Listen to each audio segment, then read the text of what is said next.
مجھے فوٹو شوٹو کھینچنے کا زیادہ تجربہ نہیں ہے، مصروفیات زیادہ رہیں تو میں اس طرف نہیں آ سکا۔ ایک بچے نے مجھے، ایک دوست نے ایک دن بتایا کہ وہ تصویر کھینچنے کے بعد پھر اس پر کچھ کام ہوتا ہے تو فوٹو اور زیادہ سونی لگنے لگ جاتی ہے۔ اس نے بات کر دی، میں نے سن لی، وہ بات کر کے گزر گیا۔ تھوڑی دیر کے بعد مجھے کہنے لگا پریشانی ہے؟ میں نے کہا نہیں۔ کہنے لگا میں نے ایک سادی سی بات کی تھی، پتہ نہیں کوئی آپ تو کہیں کھو گئے۔ اس کے بعد میں نے دو چار باتیں کی ہیں پر آپ نے ہاں نہ ہی نہیں کی، توجہ نہیں کی۔ میں نے اسے کہا، میں نے کہا پتر تو آکھیا ہے فوٹو تے تھوڑی محنت ہو جائے تے سونی لگن لگ جاندی، تے میں سوچن لگ پیا جے بندہ تھوڑی جی محنت دل تے بھی کر لے، تھوڑی جی محنت نہ دل تے کریے تے جے کدے وہ سونا ہو جائے نا، پاک ہوویں تے پاک ہی ملدا ہی، تے بنا پاکوں پاک نہیں ملدا۔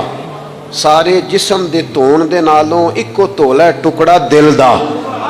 اگر تھوڑی سی محنت روح پہ ہو جائے، تھوڑی سی اندر تھوڑی توجہ کرے، وہ اگر تھوڑا چمکدار ہو جائے نا، کچھ غلاظتیں، کچھ نفرتیں، کچھ قدورتیں، کچھ عداوتیں، کچھ تکبر، کچھ حسد، کچھ بددیانتیاں، کچھ یہ چیزیں تھوڑی نکل جائیں، آپ یقین کریں بڑا چمکدار ہو جائے دل، بڑا سونا ہو جائے، بڑا حسین ہو جائے۔